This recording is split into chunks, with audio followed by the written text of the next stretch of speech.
चली drawing room में खाना लावतानी। हमरा भूख नहीं के। हाँ, ऐसे कैसे काम चले? दिन रात मेहनत करेला, खाइबा ना त कमजोर ना हो जाइबा। ज्यादा हमर मतारी बने की कोशिश मत कर। अरे पिस्ता नहीं बड़िस का दोसरा के खून पी के तोरा आनंद आवता। तू जल चल जो, हमर माथा दर्द करता। अब तलाई ना दबा देता नी। तू भाग जो, जैसे मन तो करता कि तू हम गर्दन दबाती। हाय, वो मौत भी कितनी हसीन होगी जो सनम के हाथों नसीब होगी। अरे बेटा क्या करने लगला? खाना खा ला। हम मैया बतानी। आवा बेटा बैठा। आनंद बेटा, माधुरी बहुत अच्छा लेके भी है। एकर सुरक्षा ठीक से करिए। कैसन राक्षस एकर भाई बा।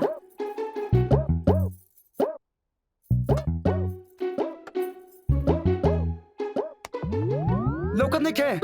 आनंद, लड़के से ई कौन तरीका बा बात करे के? माधुरी बेटा, तू भी ना खाला। लेकिन बाबूजी हम कैसे नहाई? अब हमरा लगे एक्स्ट्रा कपड़ा नहीं खे। तरह लगे एक्स्ट्रा कपड़ा नहीं खे।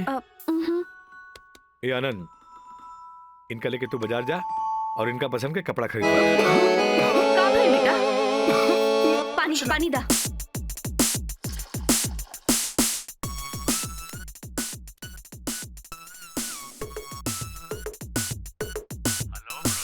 हाँ पार्टनर, शिकार बाहर निकले वाला था। LBS mall.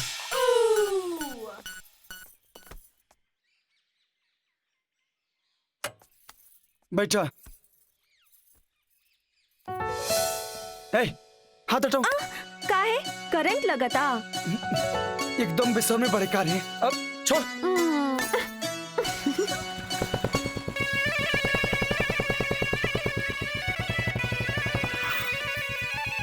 हे प्रभु, जान छोड़ावे करा से। हाँ,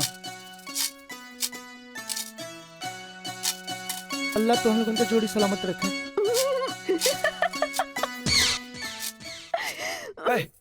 है नहीं अब है ना?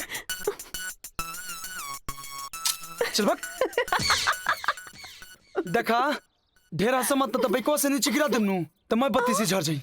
माई बाबूजी के चलते तरह बर्दाश्त करता नहीं।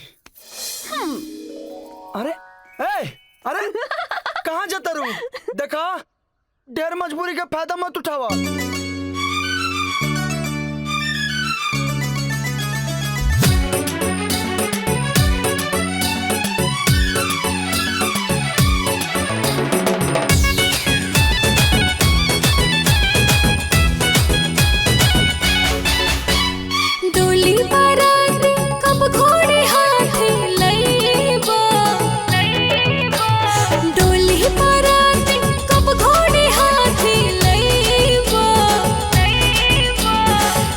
सजन बड़ी करो तो मन बोला कहिया ले मम्मी बनाईबो।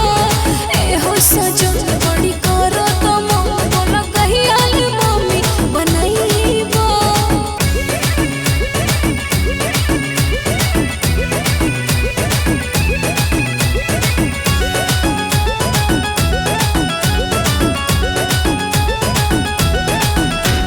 हम हई तोहर दीवानी राजा जाने हो,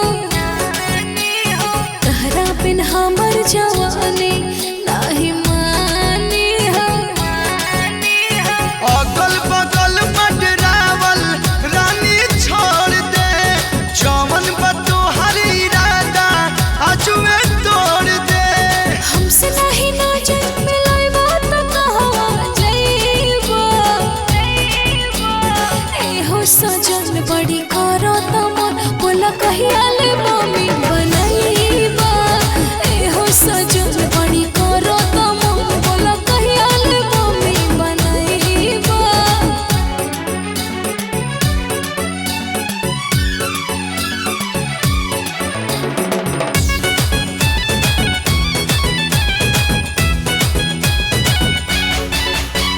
मंगिया में सिंदूर लगा के कब ले जाइबो। सजिया सुहाग वाली कहिया तू सजाइबो।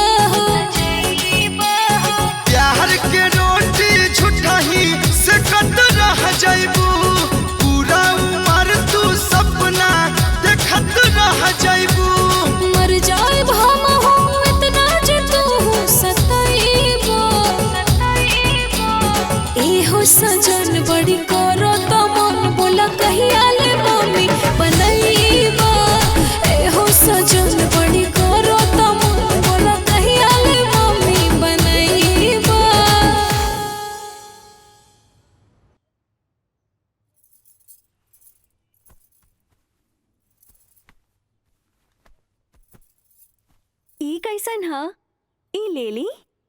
हाँ लेला, सब तेरे बाप के माला ना। अजी नाना, बाप के ना, ससुर के ह। हाँ? ककलो? मतलब होखे वाला ससुर के।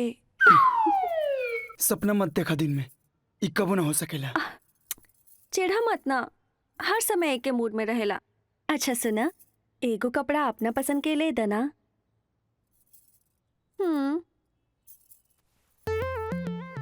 हाइला। एजा ट्राई करें कि घर चल के। हट बेशरम। वो पैक कर दीजिए। जी।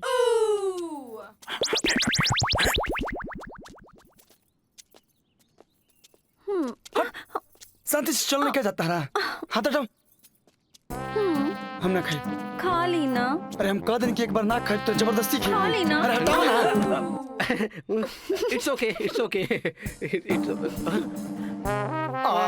भाई साहब, सॉरी भाई साहब। भाई साहब, अरे सुनिए सुनिए, इसको हॉस्पिटल लेके जाइए, हॉस्पिटल लेके जाइए। Ambulance, ambulance. अरे इसको ले चलो, करने के तू झूठों के का। ले जाओ, तू खा खा। अरे बहुत अच्छा स्क्रीन, कुछ नहीं का भाई।